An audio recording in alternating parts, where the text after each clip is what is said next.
Full Service Radio is proudly supported and hosted by Simplecast, the easiest way for a podcast creator to publish and distribute audio on the internet. For more information, visit simplecast.com. Full Service Radio.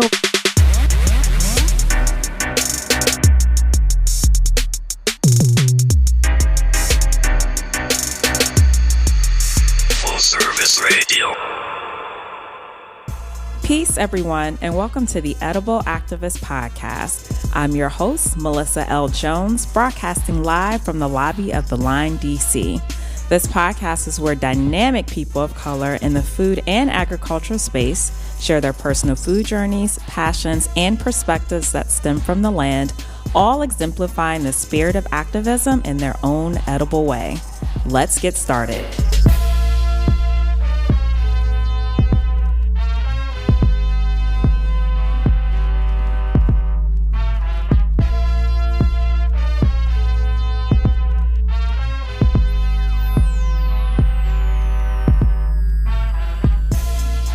Peace, everyone, and welcome to the Edible Activist Podcast. I'm your host, Melissa L. Jones, broadcasting live from the lobby of the Line, D.C. on Full Service Radio. For today on the show, what is the future of sustainable seafood, and how does this change what our plates look like?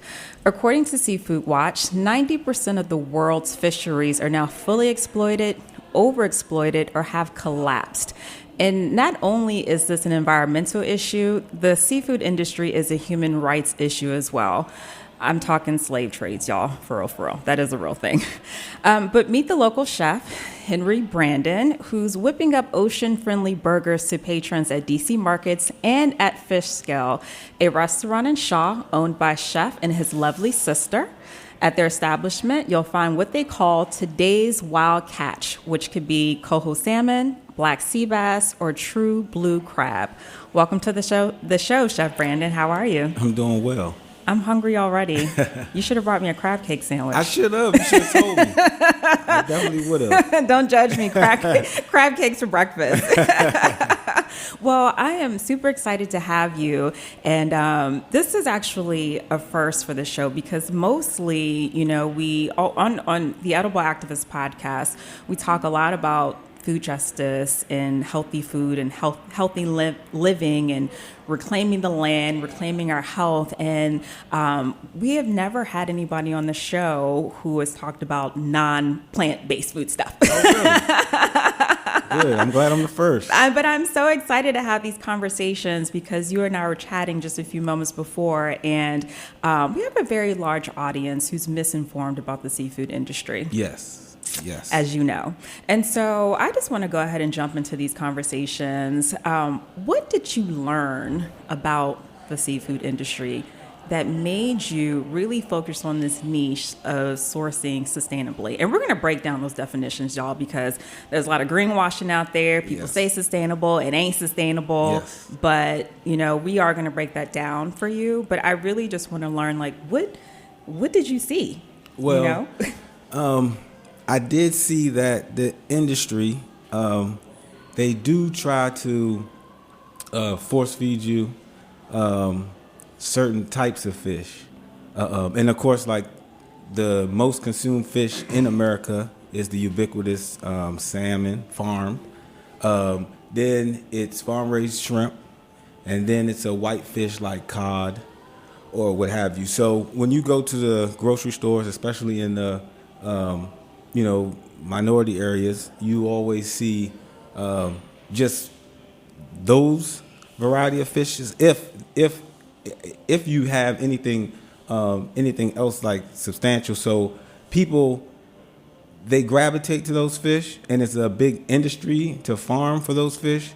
But I just wanted people to be able to see the vast array of fishes out there, and if you eat those fish and eat them in season, we'll have those fish for a long time. So our great grandchildren and the next generation, they'll be able to have great fish as well. And the fact that people think that's all that's out there, and they think all fish taste the same because the quality might be low, or they throw a whole bunch of seasoning on it, and you taste this fish tastes like this fish and that fish. So that was what I guess the impetus behind it, other than my mother, I would say. Yeah, which we're going to get into. So it's interesting that you say that because, back to your point, that you would typically find like the salmon and the cod in minority neighborhoods and grocers. Yes. Because we always looking for a sandwich. Somebody give me a sandwich, okay? We always want salmon and a glass of Moscato. It always got to be us, okay? And you're going upscale. Yeah, that's upscale. You're going upscale, I swear. With a tilapia. Right. We stay looking for tilapia and salmon. But at FishScale, you are definitely, and I think this is on your website, you're not going to FishScale looking for your typical piece of fish. That's just not going to happen. Right. No. At all. No, not at all. We want to broaden your horizons, and then we want you to know that there's really great fish in this area that taste amazing, and you feed the local economy because you're supporting the local fishermen, you're supporting the local waterways and all of that. So you're putting your money back into your economy, your local economy as well. Absolutely. Touche. So break down your definition of sustainable seafood or sustainable in general. Okay. And we're also going to break down what farmed fish really is. Right. Okay. Brace yourselves, all right? So sustainable fish, and that's why we get it from a sustainable source, is because you're looking at the source from where the fish comes, for one, and then you're making sure that the fish that you get is caught in the most sustainable ways, and that can be like in season when it's supposed to be caught, making sure that the stocks aren't depleted, so they're not overfishing certain type of fish. And that's the reason why I said previously that like the most consumed fish in America, I try to eschew those. And then, like, we have coho salmon in now, but it's in season. So we just had sockeye salmon, which is a more full flavored salmon. And then the coho is milder, but it has that good, clean salmon taste. So you can know the difference between the sockeye and then the coho salmon.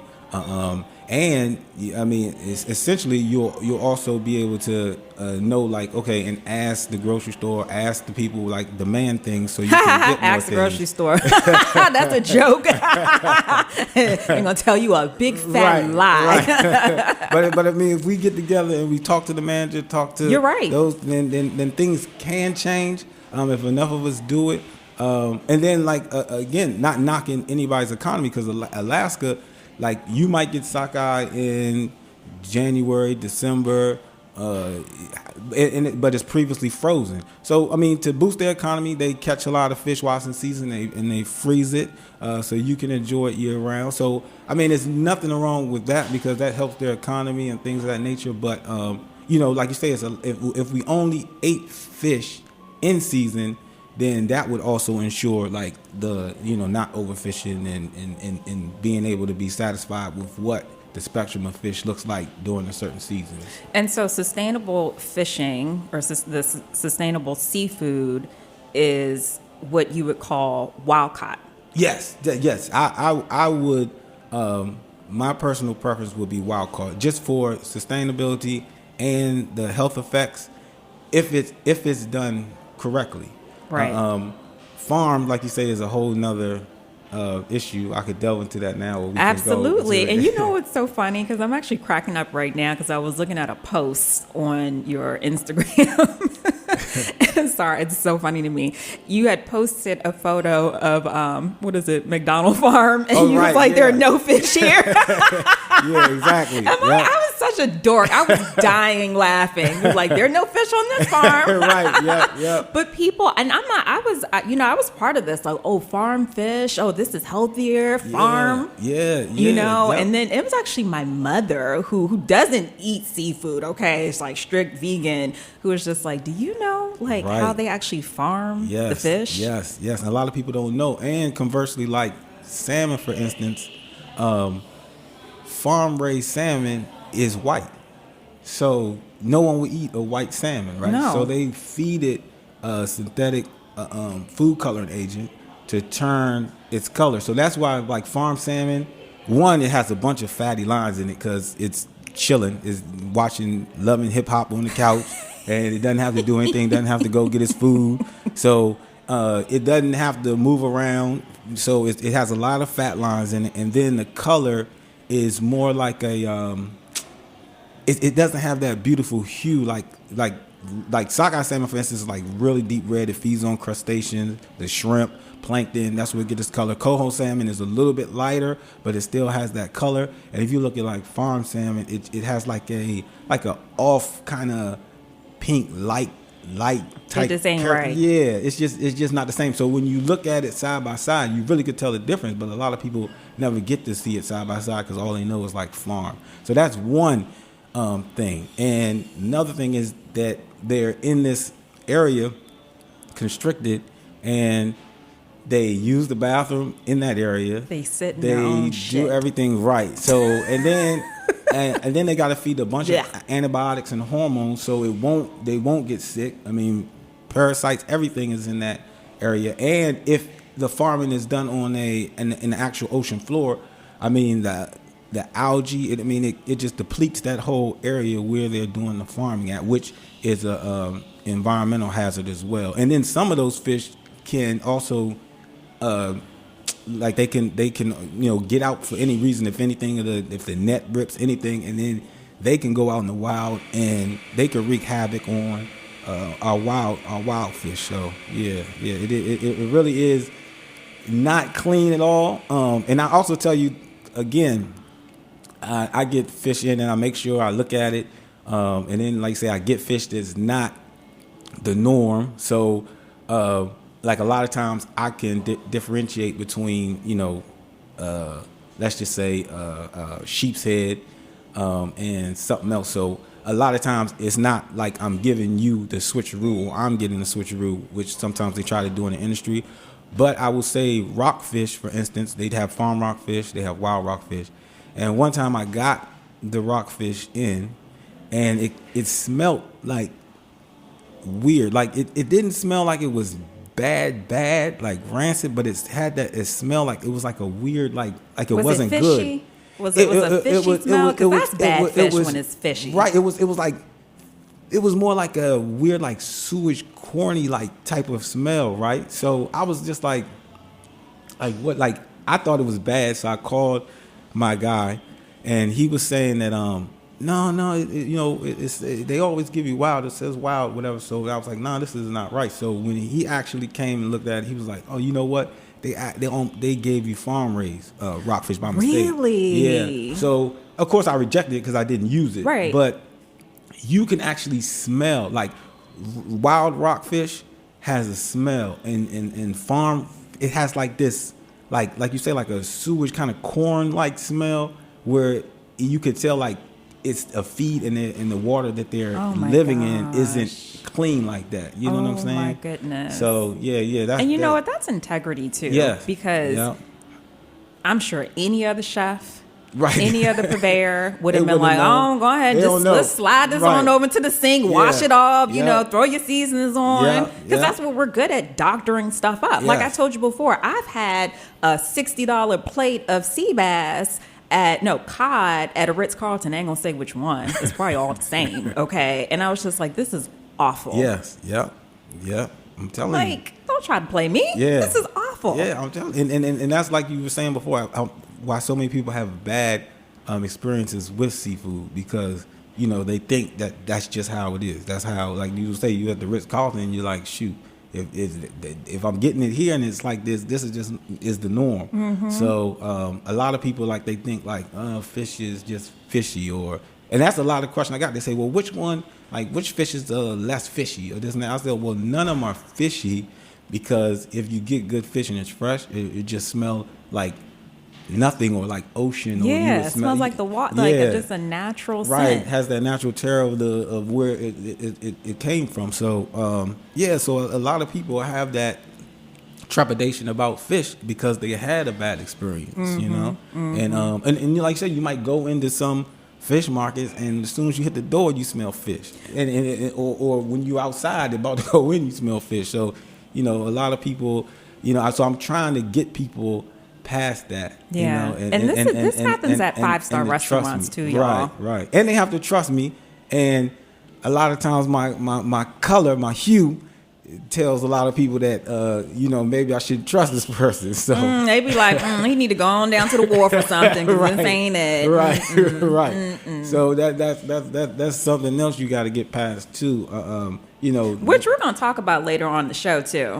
we are going to talk about that in a different context. So for those who are just tuning in, this is Melissa L. Jones here on the Edible Activist Podcast. We're broadcasting live from the lobby of the Line DC here on Full Service Radio. I am joined by the amazing Chef Brandon Williams, who is the owner of FishScale, which is a fish burger spot in Shaw, DC. Yes. If you guys have not visited, for those, for my pescatarians, whatever you label yourself, please go visit. We are talking about all things sustainable seafood, how he sources, wild caught versus farm. They're very intentional. Him and his sister actually own the restaurant. They're very intentional about where they source their seafood from, the ingredients that they use, and you don't come across a lot of fish spots like that. You don't, and that's why and that's why I wanted. This is a rare gem. Yeah. I wanted to do something. I wanted to do it on a level where it is like fast casual, so people can get it, grab it, and they can go. A lot of times, like you said, they can't get fish like that, and then it's always either fried. And then another reason to do it like I did it is because I wanted, like a lot of people who are pescatarian, they haven't had a burger in a long time, and for them just to be like, oh man, like a burger, and it's like so good, and so. Yeah, I am like an anomaly. Like my whole life, I've just been different. You know what I'm saying? Okay. So, and then when I do stuff, I try to do I try to do it on a whole nother level. Like people, they were drinking Ciroc because it was Diddy. I was drinking when I first heard about Ciroc because it was distilled from grapes. And then I would like. How about that? Then I would like mix it with. I would mix it with the champagne. So me and my man, we would do the Clico, but we do the demi set. So it's like I was always different. Everybody with their yellow bottle labels, they looking at us like we crazy. So I mean, I just always try to do something on a higher level. You know what I'm saying? Not just to say like, oh, I'm bougie. I'm doing it like this or that. I really just like wanted to try to do it the best that I could. Absolutely. And you know what I'm saying, I thought it just was, what is best for, for me at the time and for anyone else. So you should just try to know what you're consuming and do and live the best life you can live. So that's what Spot on. Yeah. So FishScale. I don't want to see y'all at the club with my Ciroc and Clico mix now. So I don't want no more Ciroc. My last memory, Ciroc wasn't good. No, thank you. Anywho, edible activism over here. Well, we can get you that that Uno Dos Tres tequila too. That organic tequila is really nice too. How about I just sip on that honey wine you got at FishScale? Oh yeah, that too. Delicious. That's right. That is really good. Really good. Yep. So local. FishScale was actually birthed, or in your whole entry into, sustainable seafood and making fish burgers and everything was really an idea that was birthed from your mom, in a sense. Right. Because mom went pescatarian, and you were like, yo, yep. When you go to the cookouts, ain't gonna be nothing. Right. And I y'all know these black cookouts. Yeah, okay? yeah. We got burnt hot dogs, which I miss. Okay. I know. Hamburgers, everything in the tin pan, Yep. Ain't no fish burgers, okay? No, not at all. And I did it to placate her and give her something different. And like you say, her birthday is around the 4th of July, so every time my family gets together, every holiday, like even New Year's Day, we get together. So 4th of July came around, so I wanted to do something to placate her, and I came up with that, and it like the meat eaters and everybody else grabbed it up where she almost didn't get one. So that's when I kind of like knew something. Right. Black people. Right. That would have been me. I would have had like 3 of them. Yep. Acting real niggerish. Right. And then claiming that they don't like fish though. Exactly. They be the first one. Right. You don't eat meat. Right. How you do that? Right. And you the first one grabbing for this burger. Right, I can't stand us. Yep. I love us and I can't stand us at the same time. Yeah, exactly. But shout out to mom, though. Yes, and that's really she great. She is so, man. I'm so blessed to have a mother like her, That's and so awesome. my father. They've been married for a long time, 50-something years now. Oh, dang! Yeah. Shout out. All Yeah, right. yep. So Pulling some great wisdom over there from them. yeah, I tell you, I never came home and heard my mom arguing about another woman, nothing. So so my dad has been a good, great father. You know Shout what I'm out to your saying? Yep. parents. Came home every night, see him all the time. So it was. That was my household. So that was a rarity too. No lie. My friends ain't have that. No lie. Anyway. Yeah.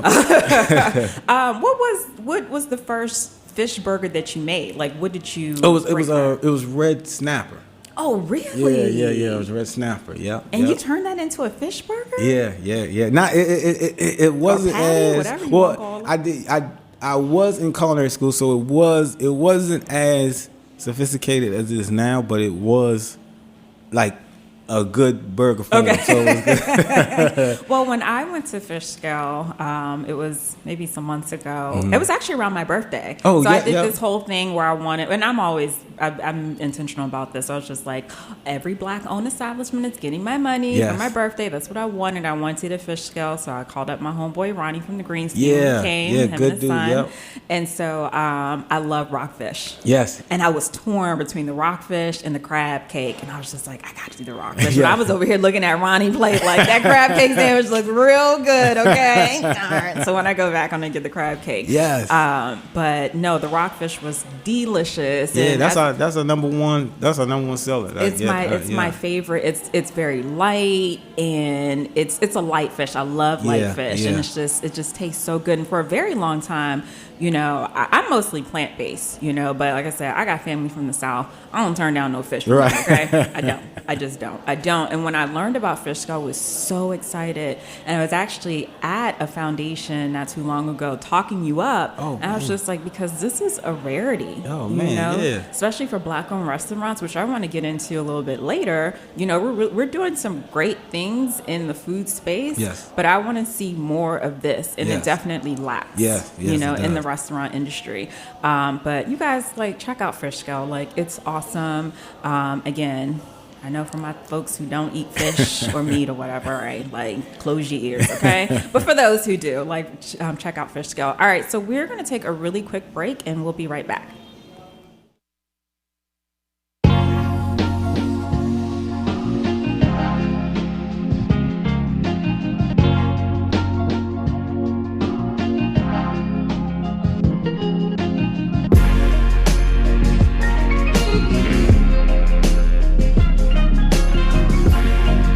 You're listening to Perfect Day, produced by Artists Authentic.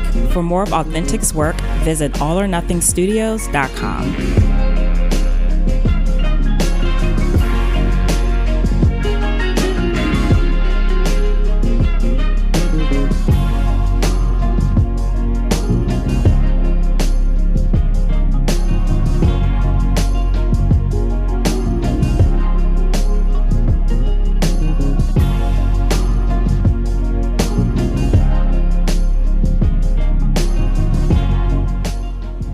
All right, welcome back. This is Melissa L. Jones here with the Edible Activist Podcast, broadcasting live from the lobby of the Line DC here on Full Service Radio.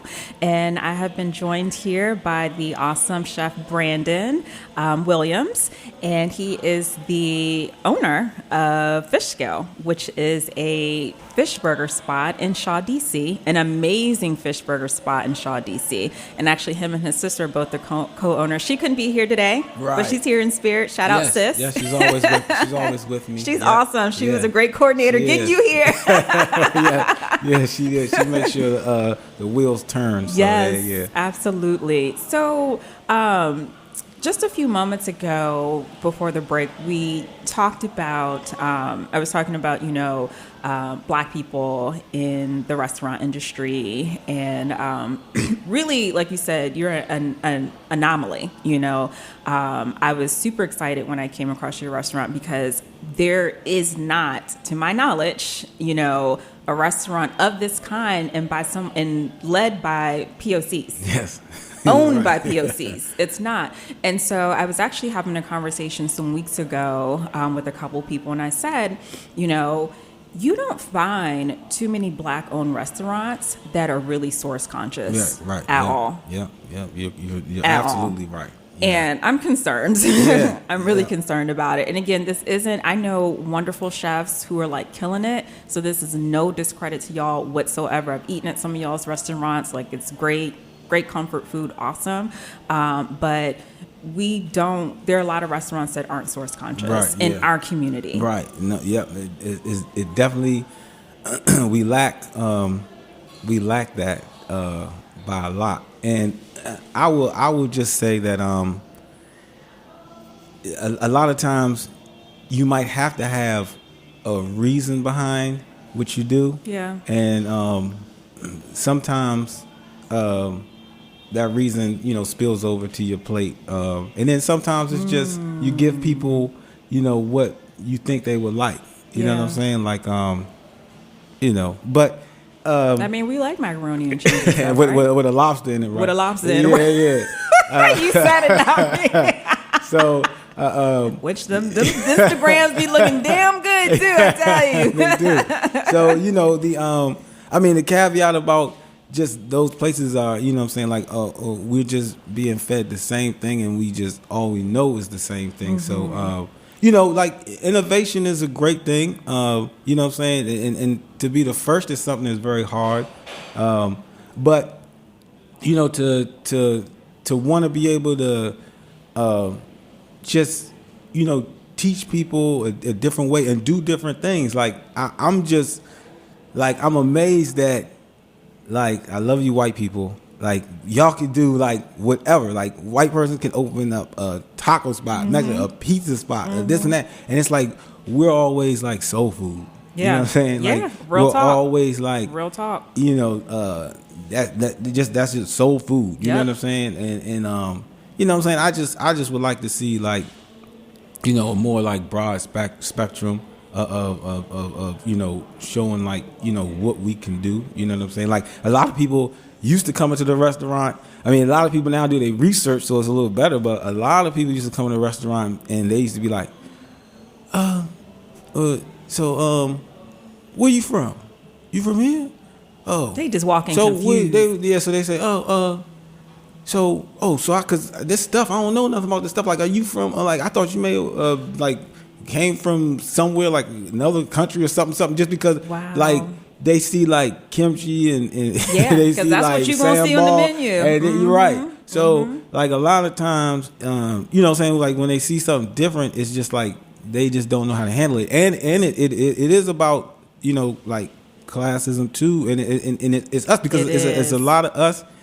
There's a lot of us in those big houses that you know, was built in one day, and we think we doing it in the garage, but all they want to give us down the street is McDonald's and, you know, this place, and then, you know, we're, like, stuck eating the same thing. So then our kids are eating the same thing. You know what I'm saying? And, like, they don't want to break away from oodles and noodles. Right, exactly. You know what I'm saying? So it's like, even though you may have had some money or your parents were doing well and this and that, you know, educated, went to college, but when it comes to just being able to handle something different when it comes to your plate, then you're, like, looking like, what? I don't know. I don't want. So, I mean, you can't broaden your horizons, and that shows a lot about a person. So we just need to broaden our horizons, I think, you know, in a whole. You know what I'm saying? So I feel like it's a whole. So at FishScale, right, you're getting this whole experience that maybe some haven't experienced before,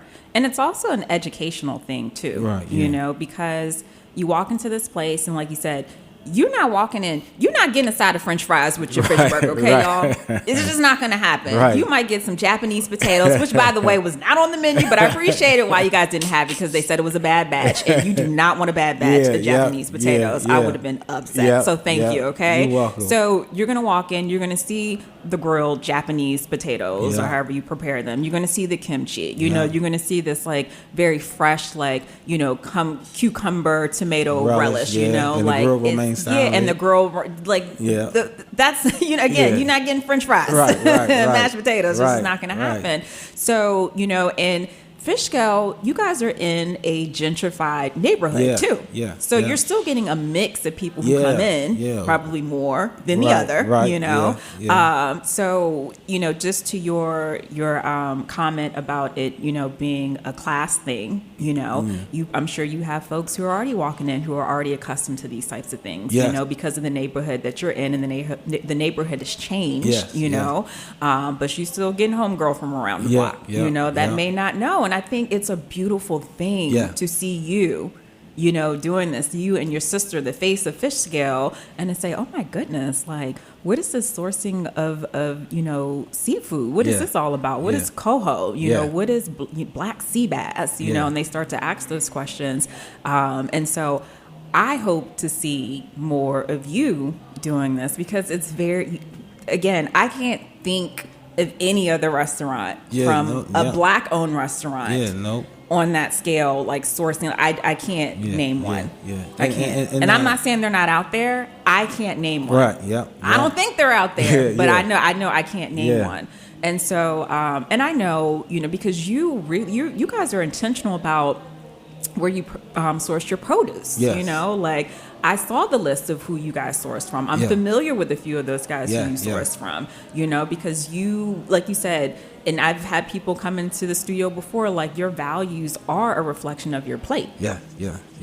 So when people go on the FishScale and they order, like, that's a reflection of what you guys believe in. Yeah. And I mean, not only the food as well, because like you say, like, getting local organic tomatoes, like when we get them and they're local organic during the season, it's like, oh my goodness, it's like you could just taste the the fruitiness of it. It's they're like so sweet. Good. Yes, Gosh. So I mean, and but from everywhere, from like even our trash pickup, like is a friend of mine from high school. He took over his father's company, McCray Trash, the plumber. He was one of my best friends. He's plumber. Yeah. So it's like I try to, and then the person, the lady that does the granola for the grilled romaine salad.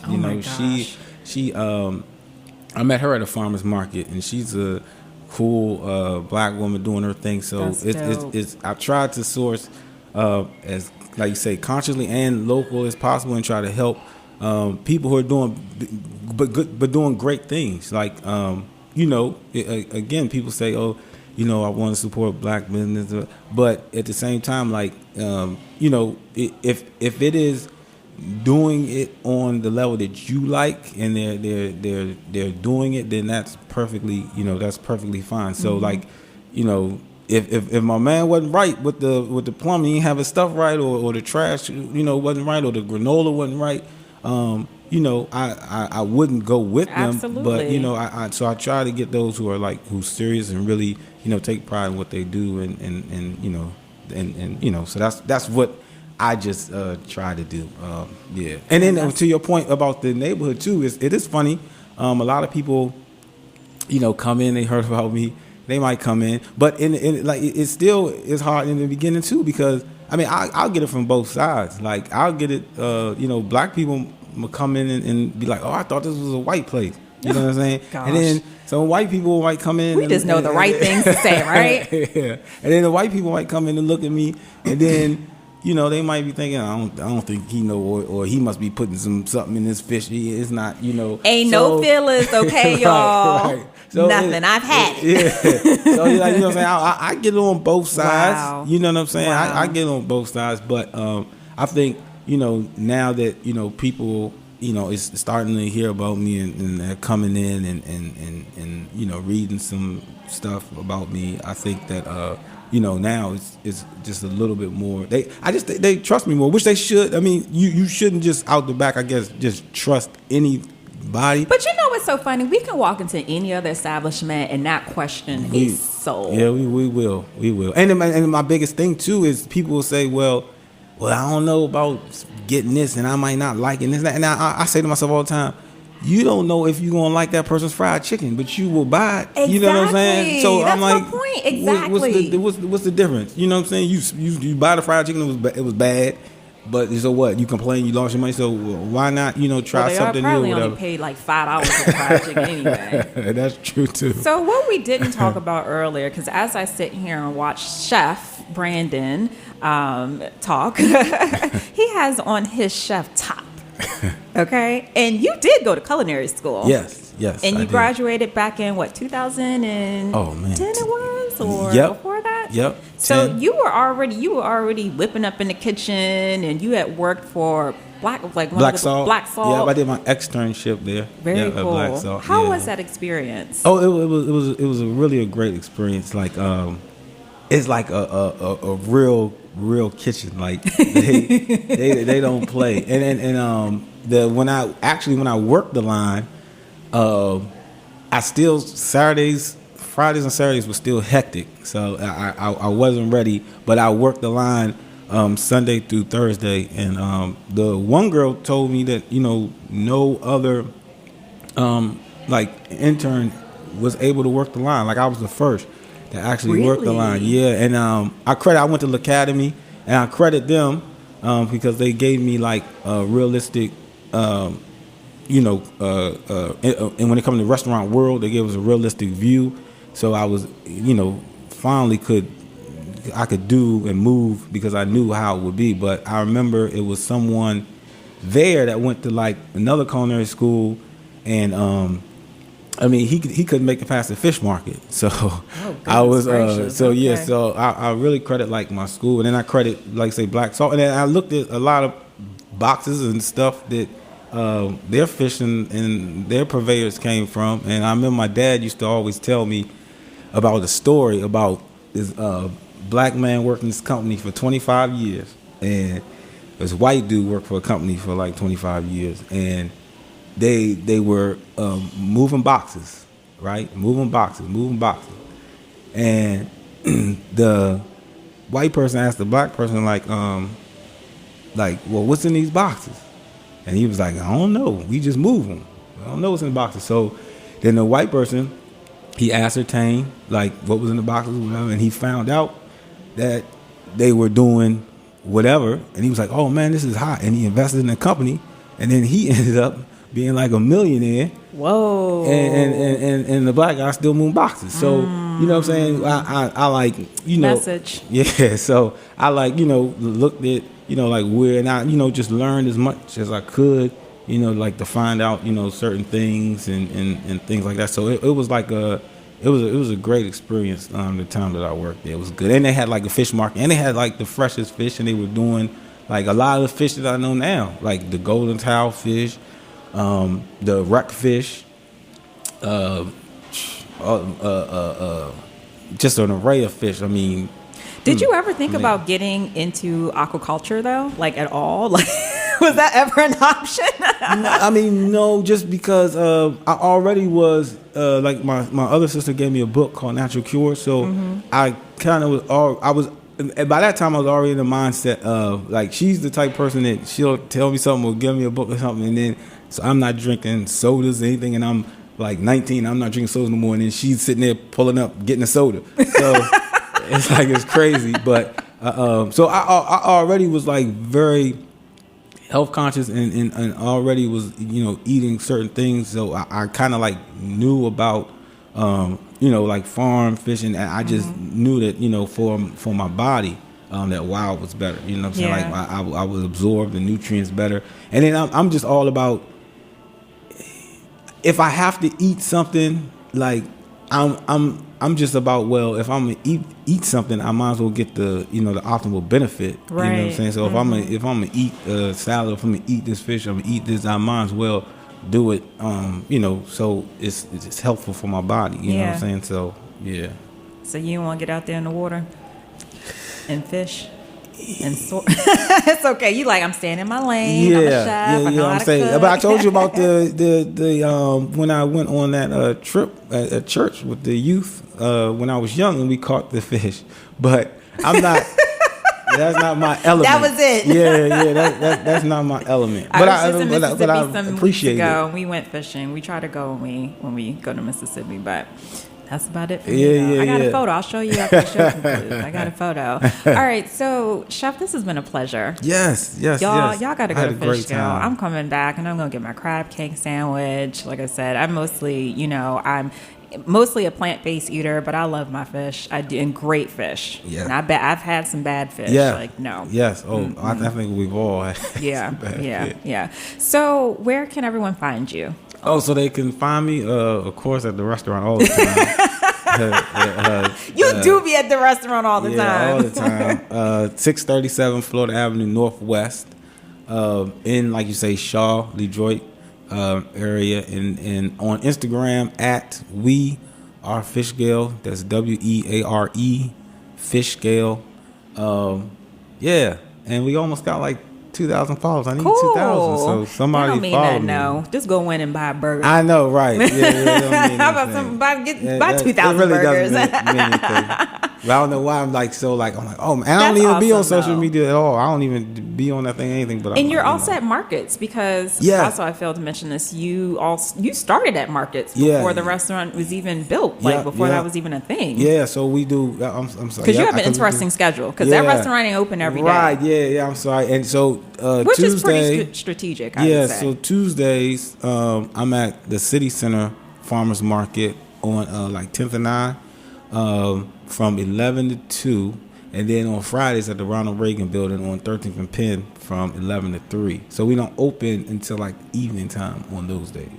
Cool. Yeah, and because my neighborhood, the lunch crowd is still, it's still a work in progress. So well, I'm sure it's more. You get more traffic during the evening time. Yeah. All right, awesome. Okay, so before you go, because you can't go just yet, we're gonna do a really quick rapid fire. Okay. Are you ready? I'm ready. All right. So, Chef, what is your favorite leafy green? I would say, I'm supposed to do this fast, right? I'll say Brussels sprouts. Okay, Brussels sprouts. Ooh, I love Brussels sprouts. All right. Are you going to have this as a side? I was thinking because I make good ones. Yeah, I do make good ones. So I think that would be a good look. Yeah, the side of Brussels, however you want to doctor those up. Yeah. With a fish burger. All right. So, sweet, spicy, sour, or salty? Well, I like my women spicy and sweet. So I guess I would like my food the same way. Might be an overdose. Yo, you're hilarious. All right. I told you earlier you could pick 2. All right, cool. Favorite fruit? Favorite fruit. That's a hard one. I'm just going to say Asian pear, just because that's what we got in the restaurant now. I can dig it. Okay, I need to know what you're doing with Asian pears. All right, hilarious. Chef, what's cooking in your pot these days? Aside from a fish burger. Really? Not too much. All right, it's not too much. It could be a fish burger. What you got on the menu now? At FishScale? Yeah. Because I mean, so today we have mahi. We have coho salmon, and we have the crab. Okay. Yeah. But I don't have time to cook. I wish a woman would cook for me. That's all I need, so I could tell you what's in her pot. Are you single? Tell you. Yes. Okay. All the single ladies. Okay. All right. I will save that for another conversation. One action step someone can take towards edible activism. Well, I would just say being proactive and like reading the ingredients and what you're putting in your body. That's like the main thing I would say, because a lot of people don't know what they're eating. Like, and they'll come into my restaurant and they'll say, "Oh well, I can get crab from Costco." Phillips crab. I'm like, do you read where it's from? Like, do you look at the back and see where it's from? Like, it's Maryland, it's Phillips. I'm like, well, next time read where it's come, because last time I checked, it was from Thailand and Indonesia. So are those shrimp at giant. Right. Mm-hmm. So I would say that. Yeah, and I'll end on this. Like I said, and I've said this before, food is a very judgmental space. you know, and I even, you know, as wholesome as an eater as I mostly am, because I have my moments and I'm not perfect, you know, like I can always do a better job too. So like you said, we can just, like you said, let's walk into a grocery store and ask questions, you know, and just be more, you have to want to be more conscious, you know, about your, about where your food is coming from and your health. So, you know, it's a journey that we can all take together. Well, thank you again, Chef. I appreciate it. I hope you had fun. Thank you for having me. Of Yes, course. I'm so honored to be here. Yay. Thank you so much. All right. Peace, everyone. Thank you, everyone, for tuning in. We are here live on Full Service Radio every Wednesday at 11 a.m., where you can catch today's episode on fullserviceradio.org, as well as iTunes and Spotify. Be sure to follow me at Food Talks in Color on Instagram, Facebook, and Twitter. Are you an edible activist? Sure you are. Come join me on the show. I would love to feature you. Just shoot me a DM on the gram. Peace and blessings all. And remember, there is no culture without agriculture.